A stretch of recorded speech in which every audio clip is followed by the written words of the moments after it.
TVs are so big now that and surround sound system, it does feel like watching it on a small screen is not as bad as it used to be. Like we used to have like 17-inch TVs, and it wasn't like watching it on a big screen at all. Yeah, the world is changing. It's evolving. It's going digital. That's why And yet you are still exactly the same, Brad. Why won't you grow up and change? Why won't you change? From what, a year ago? What are you comparing me to? I just need you to adapt. How far back are we going? I need you to evolve. I'm going back 25... To VHS? 25 years. I need you to evolve. I've evolved from then. What are you talking about? You still haven't seen... You still won't watch things. You are the same way. You are the same way. Different movies. Yeah, but the movies I don't like to watch don't deserve to be watched. That's not necessarily true. Like what? There's like movies. What's his name? You don't like anime. You don't like most things animated. You'll see 3D animated, but there are some amazing works of art. I will be bold in saying of animated movies. Like, it's just beautiful. You won't see it because it's a cartoon and I'm an adult. It's not because I'm an adult. I've never, even when I was a kid, I didn't like cartoons. Yeah. See, there's something wrong with you. There's nothing wrong with me. It's just like not a preference. Oh, okay. And it's not that I won't see them. I don't rush out to see them. You say, I'm not going to watch that shit. Yeah, because it's a fact. There are some movies that you just know. Like I was talking to you about At Eternity's Gate, and your response to that was, I've seen enough Van Gogh stories. Oh, well, I have. but I don't need to see more Van Gogh.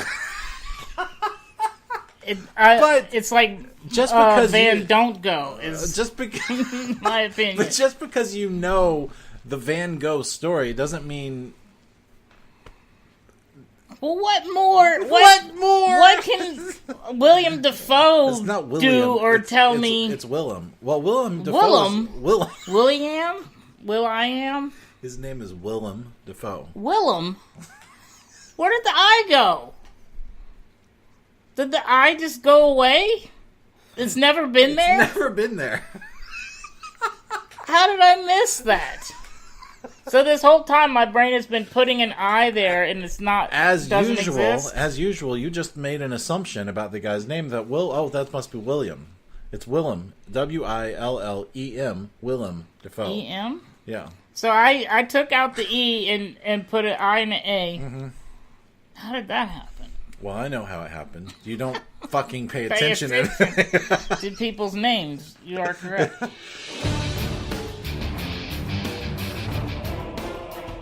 Welcome to Movieisms. This is supposed to be our Best Picture, our Academy Awards special.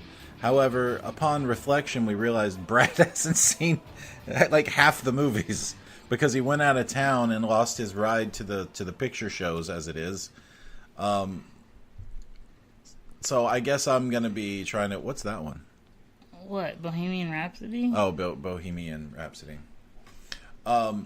So we're just gonna, in general, talk about the Academy Awards. Being that, first of all, the big news is that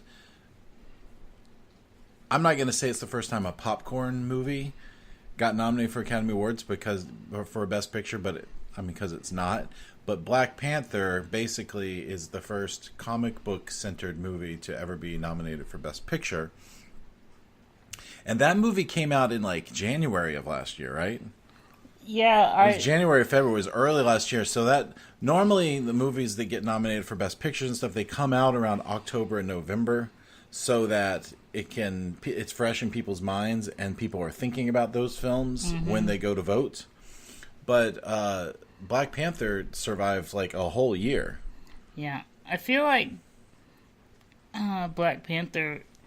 It's nominated for Best Picture. I sort of feel like that's gonna win. Why would you feel that way?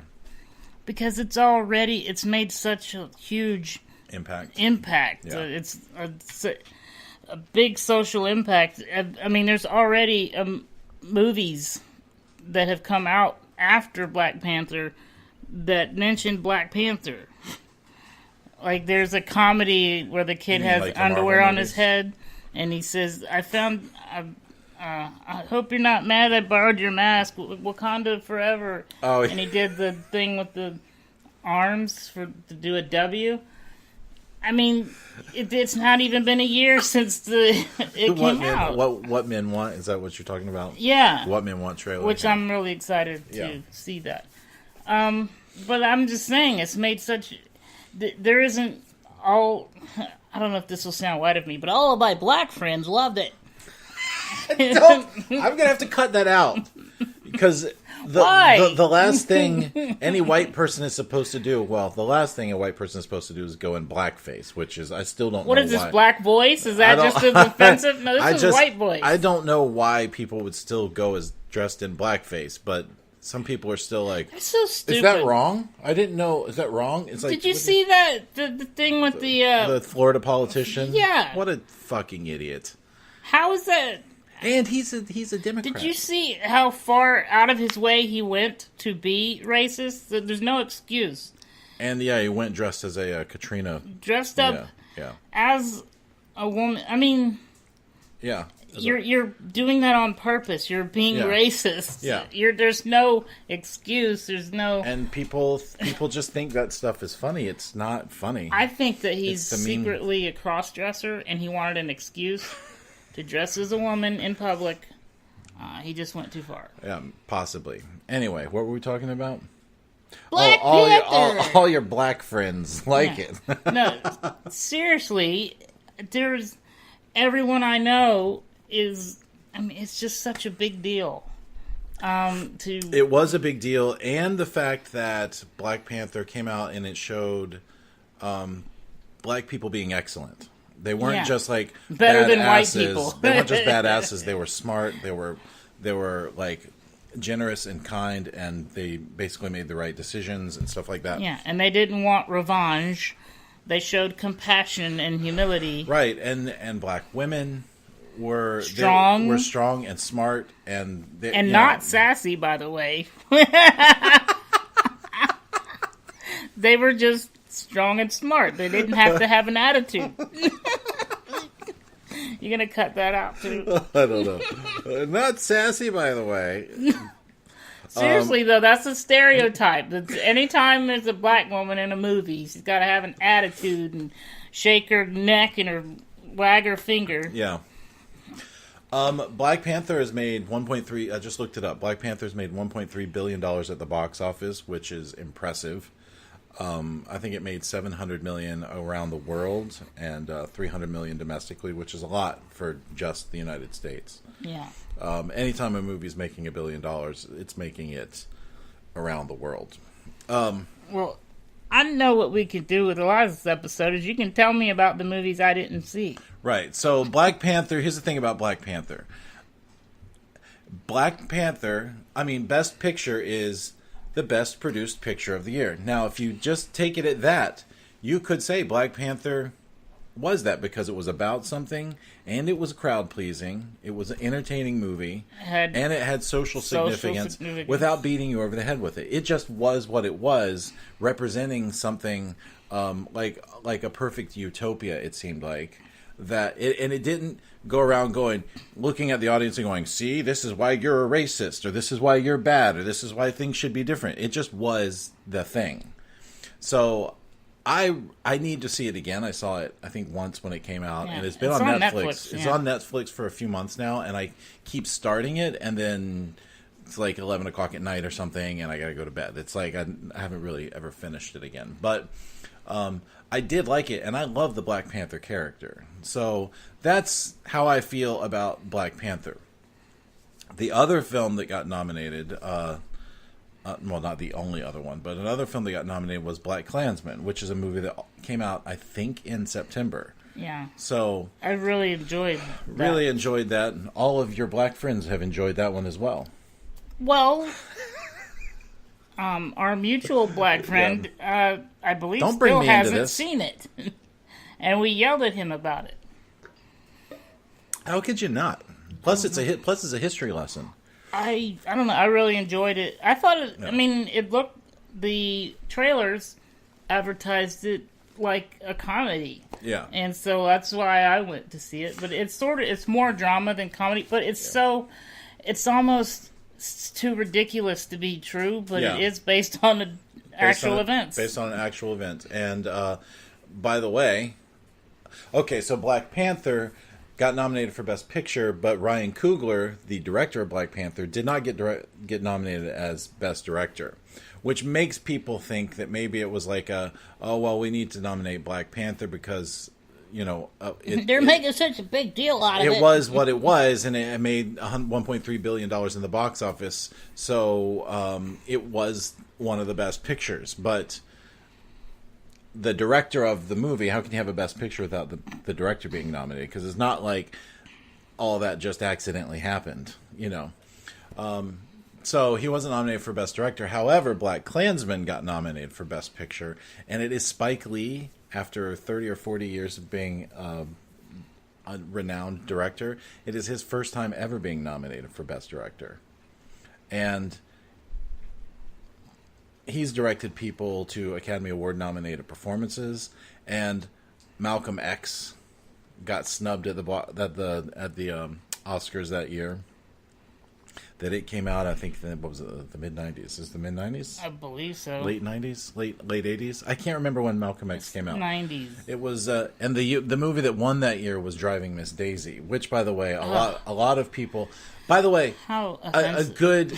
It was you watched the movie and it was entertaining. As a kid, I really liked it, but looking back, I realized that is such a whitewashed version of what it would be like to have, like the idea of having a black driver in that time. You know what I mean? It was such a whitewashed thing, which, so now I get it. When I was a kid, I didn't get it. I just thought Morgan Freeman was great. Anyway. I remember thinking, I don't want to watch a movie with old people in it. I didn't see that one. So now you're an ageist as well. Okay, add that to the list of offensive things about you. I've seen it. I just didn't run out to the theater to see it. What's her name? Not Lansbury. Not Angela Lansbury. Jessica Tandy is her name. Yeah. Anyway, my favorite movie that she was in was Batteries Not Included. Jessica Tandy? That doesn't mean anything. That was a movie with old people in it. I love... Cocoon. That was a great movie, Cocoon. too. That's what I'm talking about is Cocoon, yeah. So I'm going to skip around in this list here because while we're still on our social awareness... We talked about Green Book. You told me that it was decent. Here's the thing about Green Book. Green Book is... It turns out, and not just because it's about a black guy driving around a white person. I mean, it's about a white guy driving around a black person. But it is kind of considered the Driving Miss Daisy of the year. Oh. And when I saw it, I did not think that. I had my gut reaction on Green Book was, it seemed like it might have been a little too perfect of a scenario, but I really loved. I think you remember if you go back and re-listen to our review of that movie. I loved the performances. The two of them together were great. When we talked about it before, I didn't really have time or really think about it.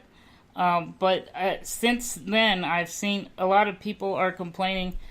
By the way, this is a thing, so you don't need to bleep me, and I'm not being racist when I say this. This is what it's called. This is what it's quoted as. I'm getting nervous about what you're about to say. I don't know what you're about to say. The movie is being accused of using the magical Negro trope. Okay. Which, if you've watched what is Key and that? Peele, have you ever seen Key and Peele? No. The comedy show? Oh, it's great. They did a couple skits where, like a Morgan Freeman type character would be the janitor, come in and dispense great wisdom, and then another character would come in, and so they were competing for who is the most magical black person, but I never realized it until Key and Peele made me aware, there's this whole thing, if you look back in all these movies, it's like the magical, I watched Annie the other day. And the black guy in there, he at one point in the movie, he literally waves his hand and makes something float across the room. I was like, it's really a thing. What is the deal with that? But, okay, so now that I've made other white people aware, do you think that this movie, when they say magical, do they mean that he comes in and dispenses all the knowledge that this one person needs to know to not be as bigoted as he was before? Something like, yeah. But does it mean that? But also that he's with the amazing talent. Yeah, but he was that. That's not. Maybe in life that guy was a magical. Because that guy, that's not a fictitious character. That guy was a genius and a academic. Well, what about Bagger Vance when Will Smith was sort of that trope? Yes, yeah. Well, yeah, but we're not talking about Bagger Vance. So you don't think that that they did that trope? I don't know. I'm not saying that or not. You're dropping the magical Negro thing on me. I've never heard of that. Yeah, if it was in, I saw some articles too. Okay. It's a thing. It's so what people. It does feel I think what they're being accusing.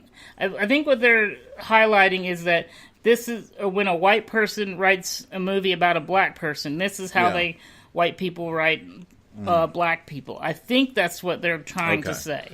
Maybe, and however, I don't know if it means that white people should never have black people in their movies.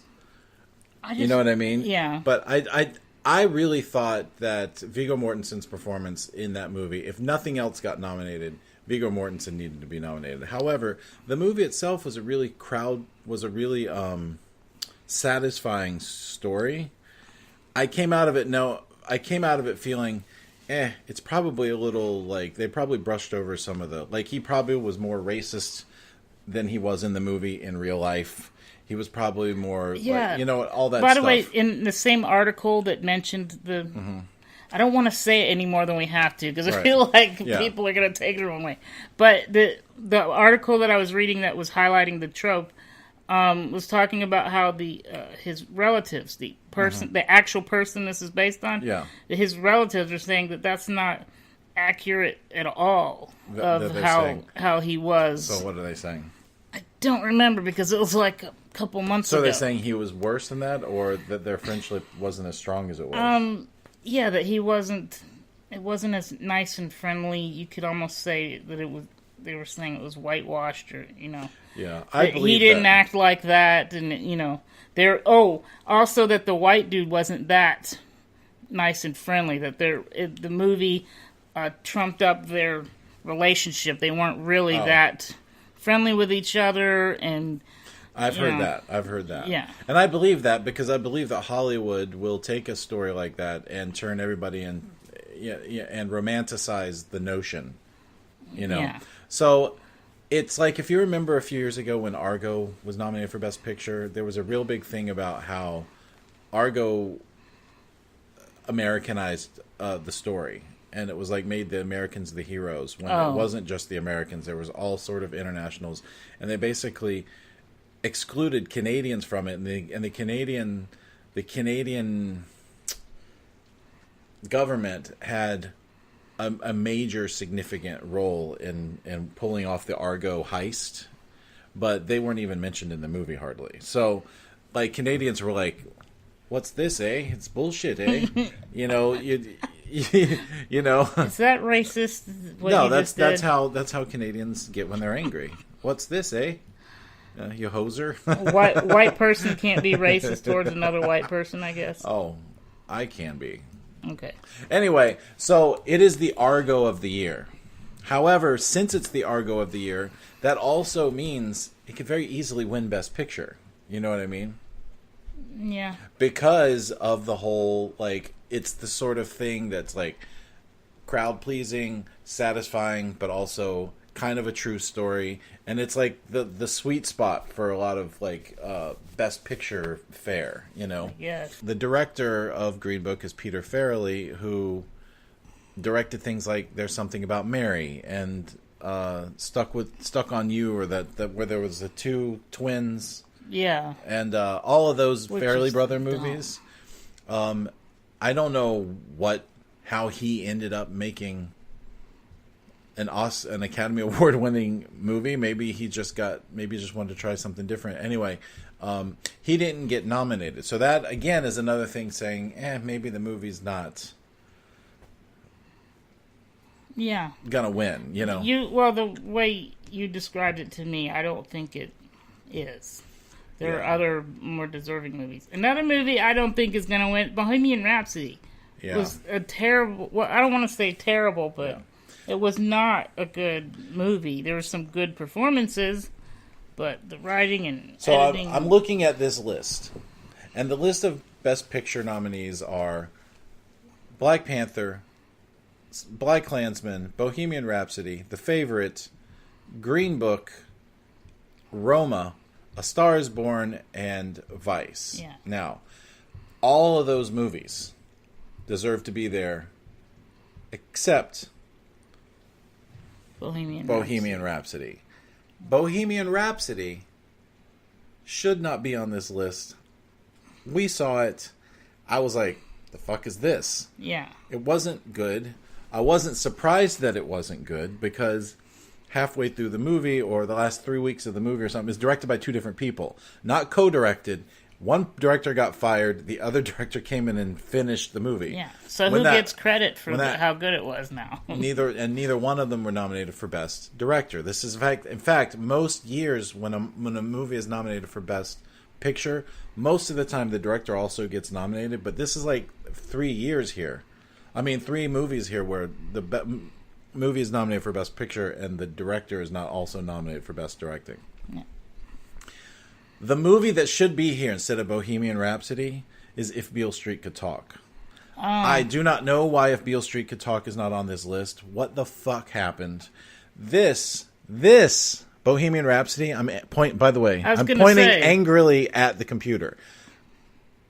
This is whitewashing of the life of Freddie Mercury. I personally feel, I don't know the band, I don't know them. I'm glad that the band, they fought for years to get this story made. I get it. However, this would be an embarrassment to if I lived the life that Freddie Mercury lived and then this was the movie that got made from it, I would be like, excuse me? Yeah. Because I mean, all you have to do is read an article about the life of Freddie Mercury, and he was a miserable, tortured artist. I'm not saying that he was unhappy. He was just like a tortured artist. You wouldn't know that by watching the movie. You wouldn't know that by watching the movie. He just was like, oh, I don't get along with my family. For by the way, according to the movie, 0 reasons. Like, they gave no reason for the except that he was an artist and they were not. Yeah, you're gonna piss me off. I don't want to. I almost hate the movie. I didn't hate the movie. The movie was entertaining at parts, but only because the music and Rami Malek, Rami Malek's performance, except for maybe one song, the songs weren't on long enough for you to enjoy them. Yeah, about the time you get into it, it's gone. But really, for me, what saved the movie was Rami Malek's performance. Oh yeah, Rami Malek's performance makes the movie watchable. Yeah. Everything else doesn't. Was he nominated for Best He was nominated. He was nominated. So, the next film... can you tell me... You saw The Favorite. Was it good? The Favorite was... So, when I saw The Favorite, I thought that it was good. I saw it and I thought, well, that is a weird movie. And what I liked about it was how weird it was. However, after speaking to some feminist-minded friends about the movie, some women are finding it offensive that I can see that. Instead of it being like the new version of the empowered woman is that she chooses to sleep around to get her way.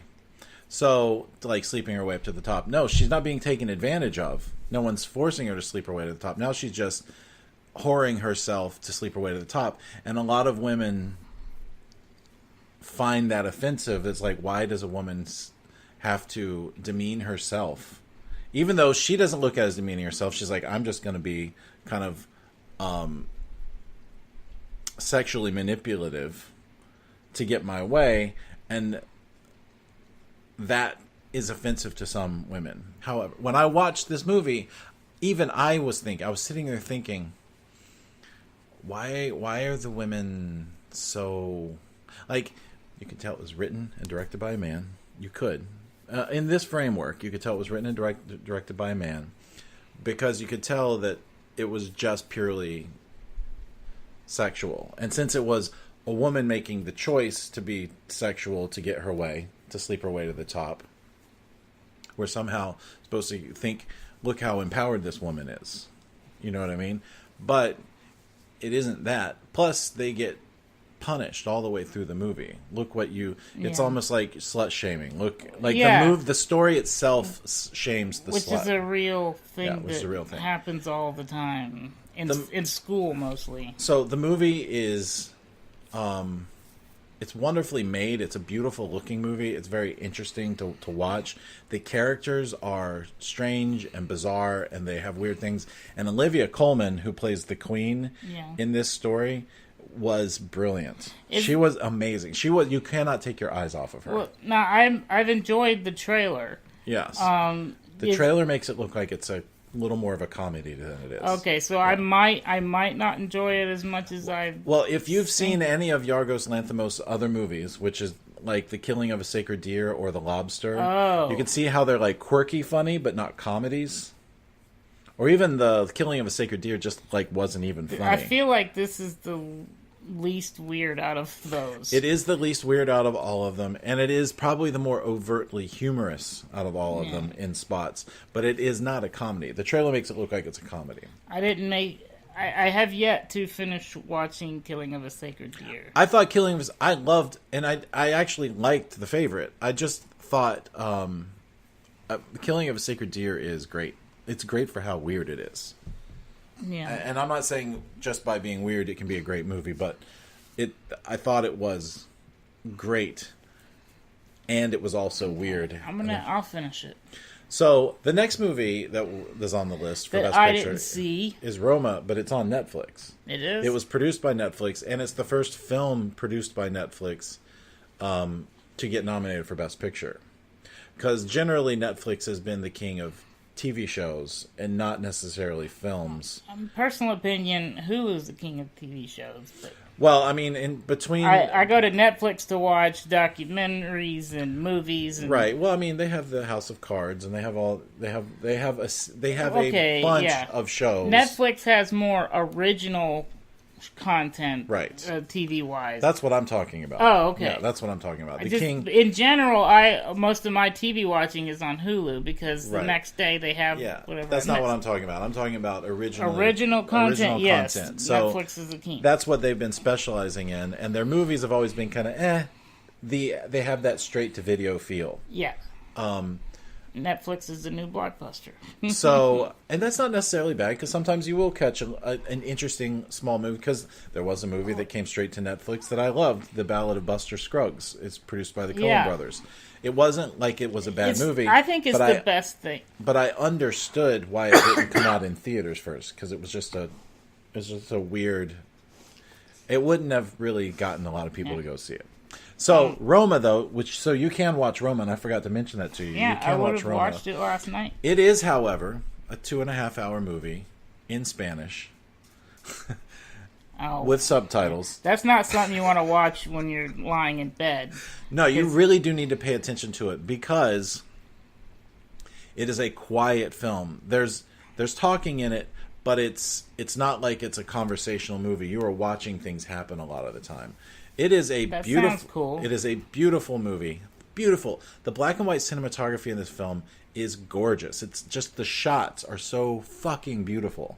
Okay? Mm-hmm. So when nothing's happening, you don't care, because especially as a non-Spanish speaker, when nothing's happening, you can just watch the shot. It's just amazing to look at. The performances are strong, and Alfonso Cuarón, who is the guy who directed this, is known for things like Y Tu Mamá También. He also directed. I've seen that.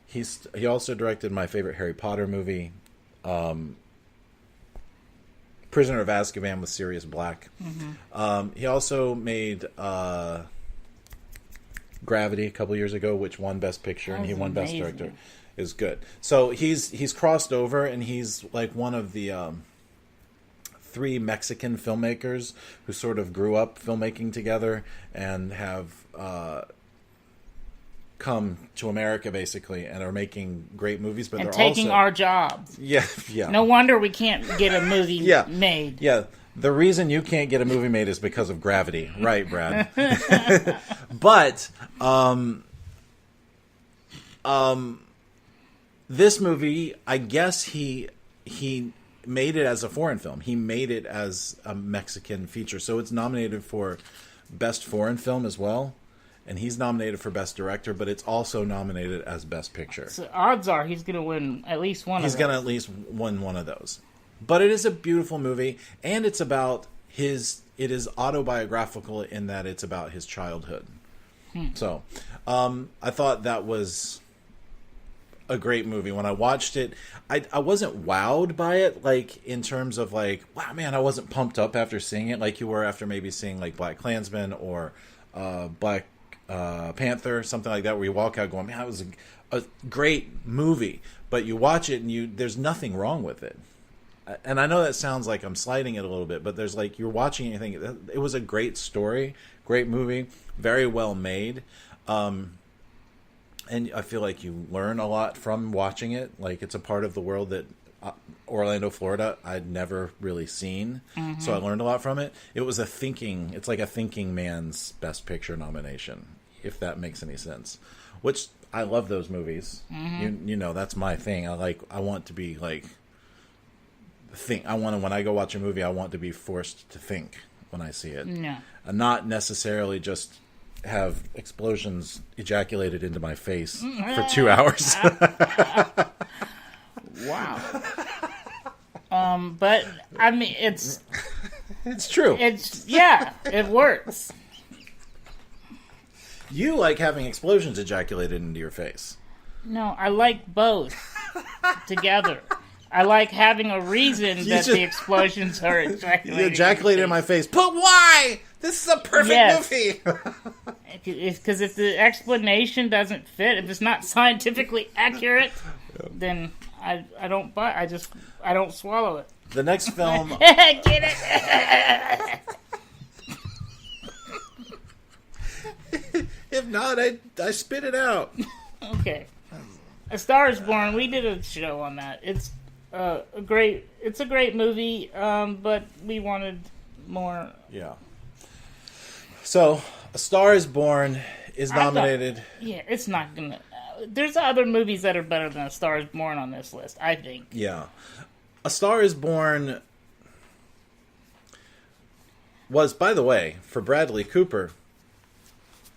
OMG. For his first directorial, that he did something that was not only really well made and thought out, the performances in it were great. All the way around, performances were great. Even Lady Gaga was really good. Impressive, yeah. For somebody who's not really an actor. She's got a music theater degree, but it doesn't mean she can do film acting. You know what I mean? Yeah. It doesn't mean anybody can do film acting. Anyway, but it was such a solid effort from beginning to end.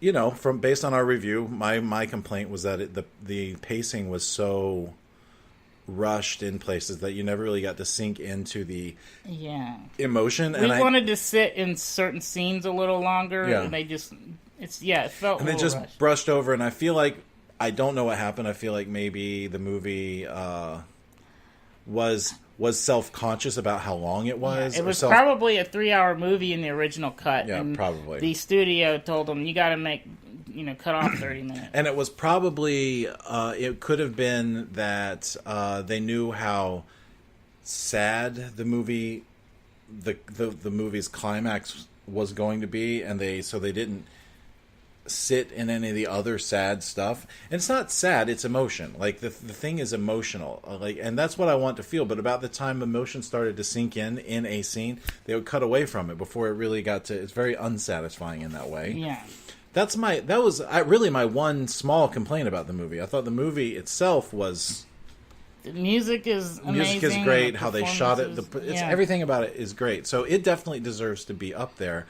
I don't, however, think it's going to win or should win. I kind of feel, even though I didn't see it, but you told me you saw Vice. Yeah. And I was going to go see it while I was with my parents in Ohio. Sabbatical. But after you told me, you basically gave me a brief review, I decided against it. And I'm glad I didn't see it, because I saw Aquaman instead, and that was much more fun. Talk about it, explosions ejaculated into your face. But it was good. You said you like both, but you chose the ejaculation over the intellectual.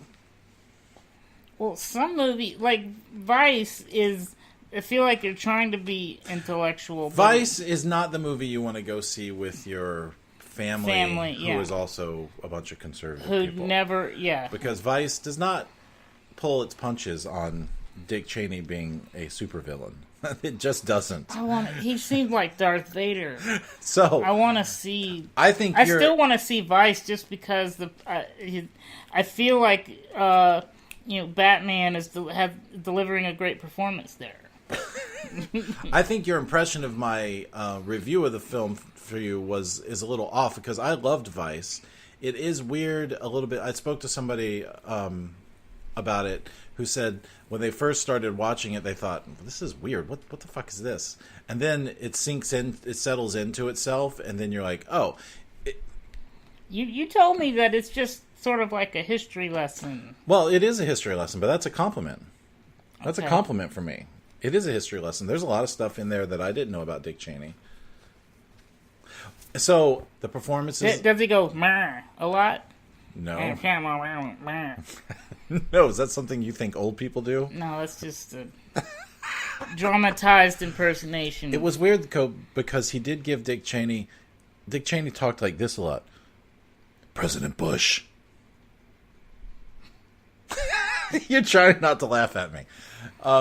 Actually, he doesn't do that. That's just a joke. But I feel if he was doing that, that's his Batman voice. That's the joke, you dumbass. I ruined the joke. You ruined the joke. You have been picking it apart. You have been knowing me the whole time we've been sitting here, just looking at me, unsatisfied with everything I say. To be more accurate, it's more like, yeah, no. Yeah, no. So, but Vice is a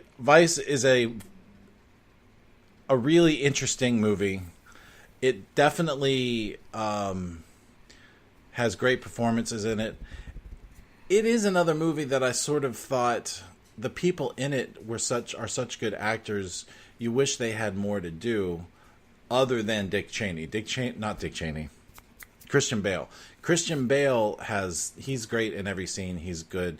He's unrecognizable. Yeah. And not just because he's got great makeup on, but his mannerisms. He is a guy that never really looks like himself in movies. Yeah. Not just makeup, but he had a real belly. Isn't there a scene with his shirt off? Dude, he put on weight.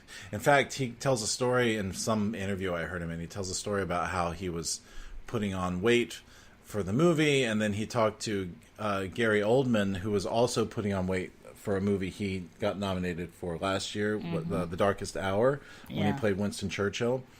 And of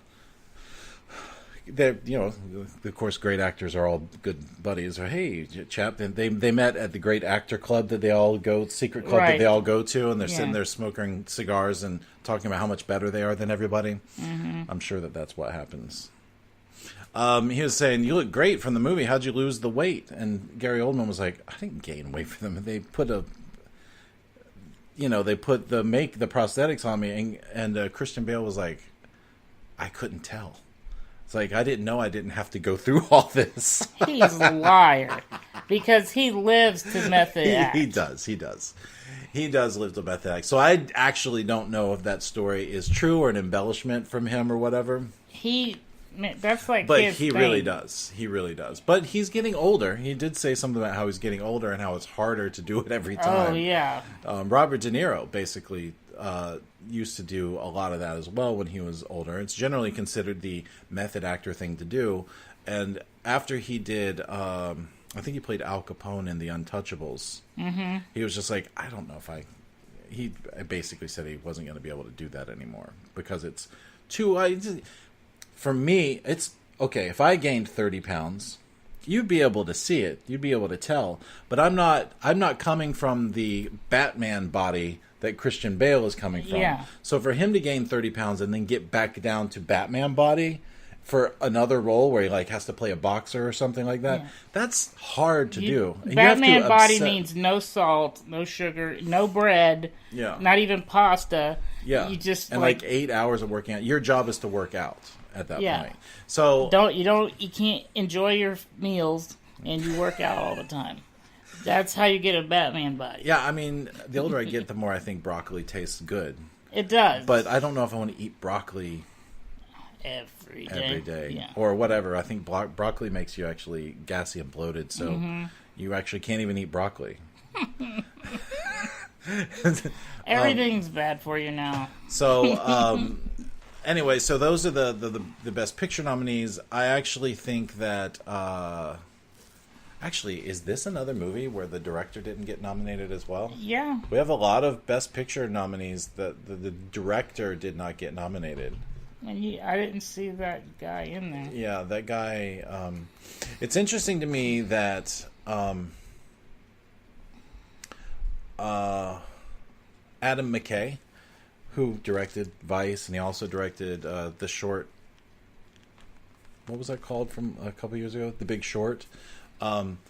He wrote and directed Step Brothers. And he wrote a lot of he's got a company with Will Ferrell. He and Will Ferrell are that company that make those Will Ferrell movies.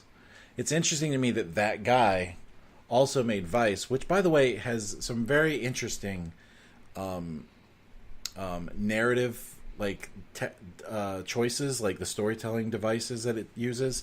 It's different than something you might see. Like, there's the character that narrates Vice all the way through. You don't know who it is. And he even says at some point, he's narrating to the camera. He's talking to the camera. And he basically says, you'll find out more about who I am later, But when you find out who it is, you're like, holy shit, that's really cool. Like, storytelling device that he used to find out when you find out who the person is. I don't want to spoil it because it's like near the end it's almost like the coda of the film. What movie are you talking about again? Vice. Talking about Vice. So, well, I want to ask you, and you may not know the answer, but how do you, if I'm looking at Cold War there, what is it? Paweł Pawlowski? Well, that's a weird name. It's a foreign film. So what's the difference between, how can you tell, this director directed this so well, he should be nominated, but how can the film not be good enough to be film of the year or whatever? So how do you tell the difference? It's like, that's an amazing performance, but so then wouldn't that be the? It's just a matter of who voted for who. I mean, when they vote for nominations, it's the Academy, the people who are members of the Academy cast their ballots for nominations, and I don't know how they decide this one got enough votes to be nominated for Best Picture, this one got enough votes to not be, I don't know how they decide. No. Cold War I don't think you saw that, I haven't seen it. It just now, this week, came out in Orlando, and I haven't made it out to see it yet. It is a foreign film, so I think it was also nominated for Best Foreign Film.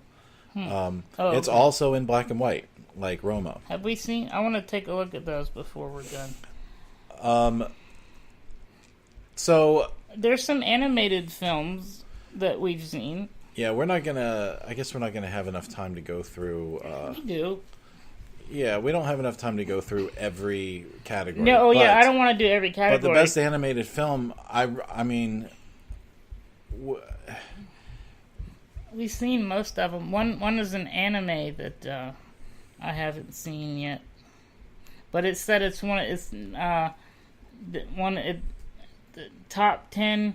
It's number 10 in the top 10 highest grossing films in Japan. This thing? Yeah, Mirai. I don't know if that's how you spell it. Mirai, Mirai. But I want to see it. By the way, Wreck-It Ralph should not be in this doesn't category. Doesn't need to be there. Yeah. What else is there? We saw Isle of Dogs, which I loved. Incredibles 2, which I loved. And what was the other one? Into the Spider-Verse. Into the Spider-Verse. Now, before you say anything, I think your vote would be for Spider-Verse out of all those, even though you loved Incredibles 2 a lot. It will be hard. It's hard for me to say because I love Incredibles 2. But I think Into the Spider-Verse, I might have enjoyed that more. It's hard to say. I need to watch Incredibles 2 again. I bought Incredibles 2 on Blu-ray. Like, that's how much I loved it. I don't buy a lot of things on Blu-ray anymore. But Into the Spider-Verse is so different from anything else, and highly entertaining, and fun, and interesting to think about, because you have the multiverse thing going on. And it might just be that I've just seen that one recently, and Incredibles 2 was a few months ago. No, you. But I remember being equally enthusiastic about Incredibles 2. Yeah, but you had a few more. You had higher praise coming out of Spider-Man Into the Spider-Verse than Incredibles 2. Because you had more complaints about Incredibles 2. You had a couple of things you weren't happy about. Here's what hurt and helped both of these movies. Incredibles 2, I was really excited for. So when it came out, I had to fight past all of my wants and hopes and dreams for the movie. Spider-Verse, I was like, I don't know. Yeah. And then when I saw it, I was totally bedazzled by it because my expectations were low. So I might have loved them equally. I can't really tell because my expectations were so high for Incredibles 2.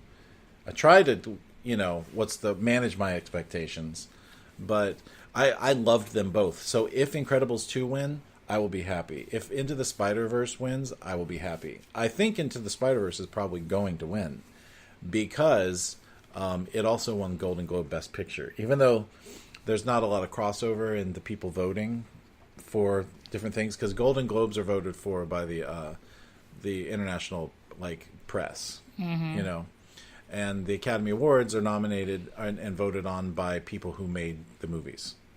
So you sort of have a incestuous thing in the Academy where if I know you, if I'm Scorsese and you're Tarantino and we know each other, I'm likely to vote for Tarantino just because we're buddies. You know what I mean? Yeah. And the international press of the Golden Globes. I don't think that's incest, but it's incestuous. It's like everybody helping everybody out. I think you need to Google. I know what incest is, motherfucker. I'm just using it as a term. Because technically, that's not helping out. It's more like raping. Have you never heard someone use the word incestuous as a descriptor before? I get what you're going for, but I feel like other words that better describe. I'm leaving it in because you sound like an idiot. You sound like an idiot. But no, I did just then. Yeah, ironically, you. But so if either one of those win, I'll be happy. I have not seen Mirai, or however you say that, and I definitely don't think Wreck-It Ralph needs to be anywhere near the category. It just got nominated because they're like, what other animated movies were there? Isle of Dogs is not getting a whole lot of buzz, but I remember I loved that movie as well when we saw it. It was every frame of that movie is a beautiful work of art. I would take a still frame from any of that stuff, anything in that movie, and put it on my wall. Oh, okay. Yeah. I enjoyed it. Just wasn't a wow for me. So what was is it Wes Anderson? Wes Anderson, yeah. So what do you think? Here's what I want. I think I want BlacKkKlansman to win Academy Best Picture. I definitely want Spike Lee to win Best Director. Spike Lee is, in terms of goodwill, Spike Lee is overdue for an Academy Award, I definitely wouldn't want them to just give it to him because he deserves one for so many movies and he's never won one before. I wouldn't want them to do that, but I would like to see BlacKkKlansman win Best Picture. And I would like to see Spike Lee win. I don't know if that's going to happen. My feeling is that I feel that Black Panther's just going to win. Yeah. Not that I necessarily want it to win, but if I'm sitting there and the moment's coming, I'm really good at guessing what's going to end up winning. Yeah. In the moment, live when you're watching it. I just have a feeling Black Panther's going to win, but I would say if Black Panther doesn't win, I want BlacKkKlansman to win. Yeah. Because, I mean, those are the two best movies, in my opinion, out of everything on the list. Well, you haven't seen any of these. Just knowing what something's about doesn't mean you know it should win or not.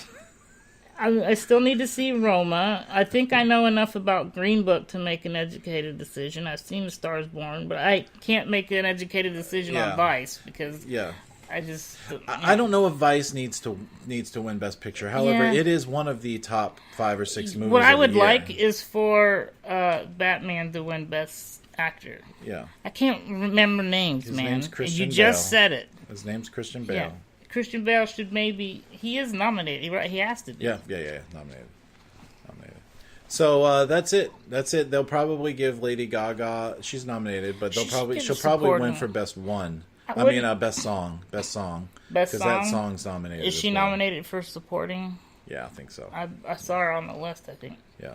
So, that's our generic talk about the Academy Award nominations. They are... I need to look this up before. I would be happy if Lady Gaga got Best Supporting. I was really impressed with her performance. Oh, yeah. So the Academy Awards come out on Sunday, February 24th. Okay, Best Actor in a Leading Role. Oh, we got Bradley Cooper, Christian Bale. So I guess I'm saying Christian Bale is who...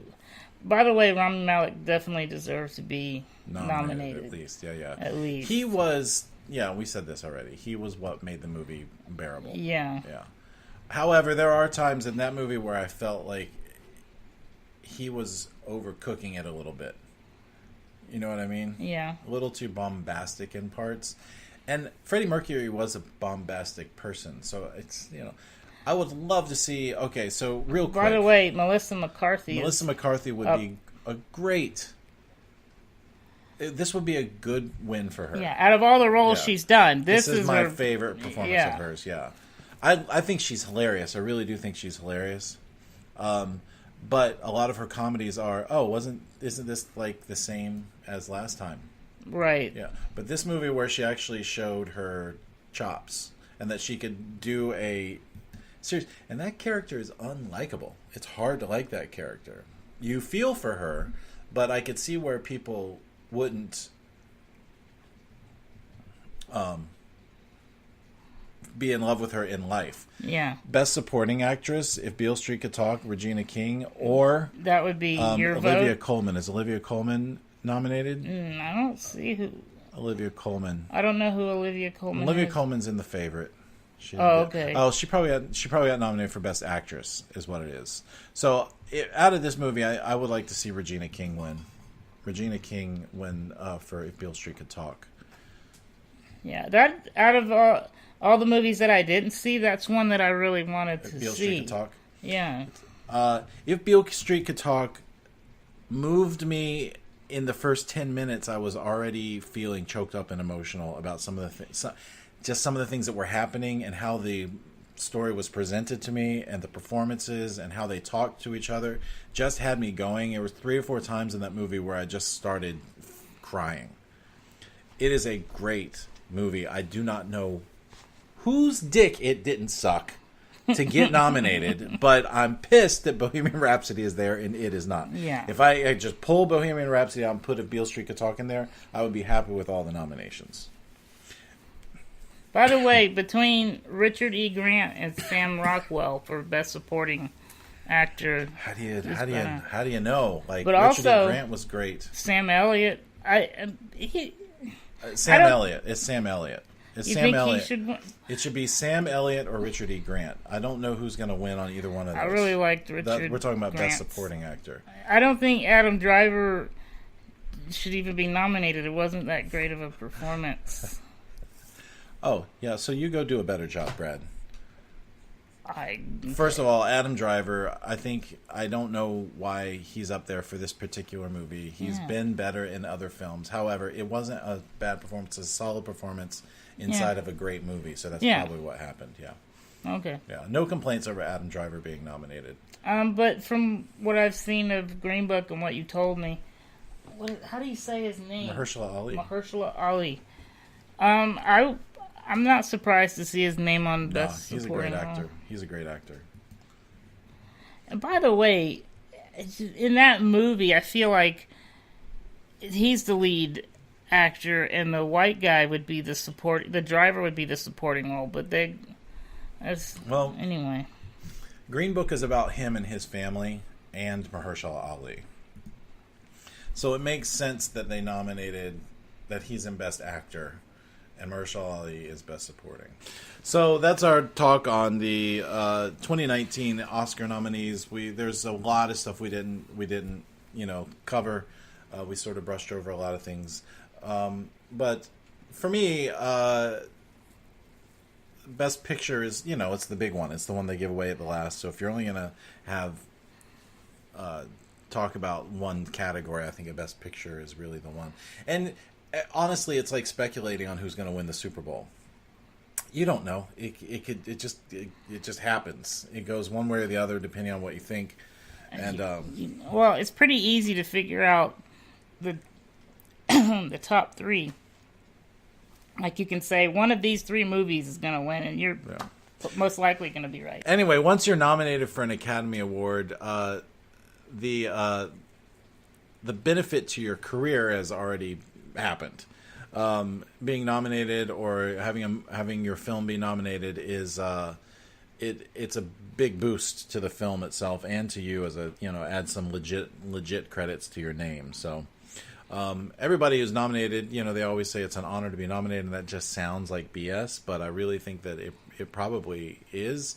It's being recognized by a group of your peers. And so I'm excited. I watch them every year. I'm less and less wowed by them every year the closer I get to winning one myself. No, but I mean the closer I get and the more I've studied about them, I realize it really is like a popularity contest, and it doesn't mean who was the best. It really just means how many people voted for you. Yeah. And but I'm very happy to see that there's more diversity now. Yeah. There's a lot more diversity. The next category, the one thing that didn't get nominated is Crazy Rich Asians, which some people feel they were snubbed. The next group of people I really feel needs to be more positively represented are Mexican and Latino stories and characters, because think about it, Roma is it is a perfect film to do that for, because nobody in there is a drug dealer, nobody in there is a rapist, is a thug, or just think about it. Anytime we in America see, anytime, I'm gonna say it, a large portion of the time when you see a Mexican in a film, a lot of times they're the bad guy, they're a drug dealer, they're the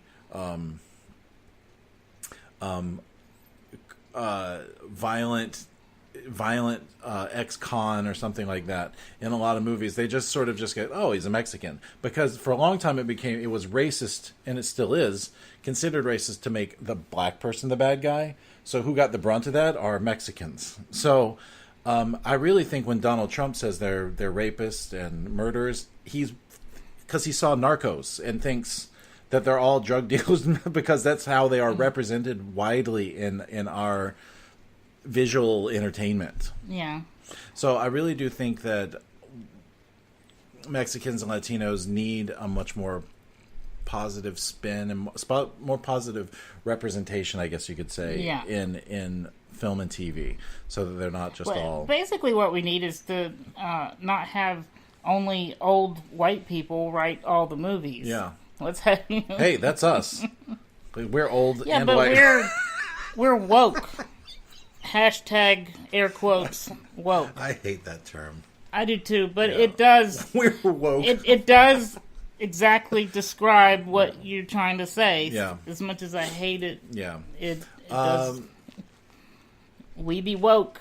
That's the name of a movie about entitled white people. We be woke. So I just think it... Yeah, and the problem is, I mean, look at Black Panther did a big... The Force Awoken. No, I'm sorry. Go ahead. The Black Panther did a lot for... and then it's been coming for a few years now, like Straight Outta Compton when that movie came out. You think the black people forgive us for slavery? No. I wouldn't. Black Panther? Oh, damn it. We need more Black Panthers then. No, I mean, it's never going to happen. Like, it's never going to It was so good. They forgave us for slavery. Yeah.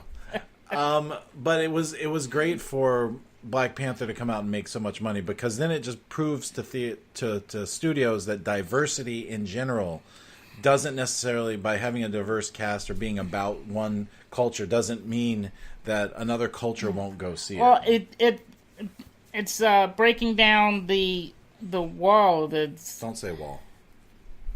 I'm gonna break down the damn wall. Hate walls. But okay, all the studio execs and all the rich white people that are in Hollywood are monetarily not incentivized to have diversity in movies, because the numbers and the percentages all say white people and make money. So to have Black Panther come out and just blow up and do better than most of the white movies, hopefully means that, hey, look, you can have other people and races and tribes in movies and make a ton of money. What matters is that it's good writing, great writing, and great acting. Yeah. I hope what it doesn't do, that it starts turning into now movies with black people in it do well, but not movies with other people do well in it. I don't mean white people. I just mean in general. Stop thinking that just because there's an Asian in a film or a Mexican in a film, that white people won't go see it, or that people won't go see it. Just make a good movie, tell a good story with interesting characters, and people will go see it. Yeah. Anyway, that's it for this week. Bye. That's it for this week. That's it for this week. If you I would like to hear somebody else's thought. Like, what movie do you think should win Best Picture? You just sat and listened to us talk about it for an hour. So what do you think? Our email is movieisms@gmail.com. I am Becca Meyer on Twitter and Instagram. He is, what's your name Balding again? Ewok. Balding Ewok. Yep. What's that mean? It's an Ewok Where'd that going come from? bald, because the Ewoks have hair all over their bodies. And to go bald on your head, like the one part of your body that you want hair is your head. So that's why. I'm deconstructing the joke. Because the one part of hair you want, part of your body you want hair is your head. But the older you get, hair grows in places you don't want it and falls out in places that you do want it. Yeah, ears and why did they grow? Why did hair grow? Ears. I don't understand. It doesn't make any sense. Oh. Okay. Anyway, that's it for this week. We'll see you next time. Peace out. How about that? The end. Movieisms is a production of Super Mega Ultra Entertainment and is produced by Michael Beckemeyer and Bradley Kingston. If you'd like to find out more, follow us on Twitter or Instagram. And make sure you click like on our Facebook page, which is facebook.com/movieisms. If you're enjoying this podcast, please take a moment and give us a 5-star review in iTunes. It only takes a minute, and it helps us out more than you can imagine. Thank you very much, and until next time, we'll see you at the movies.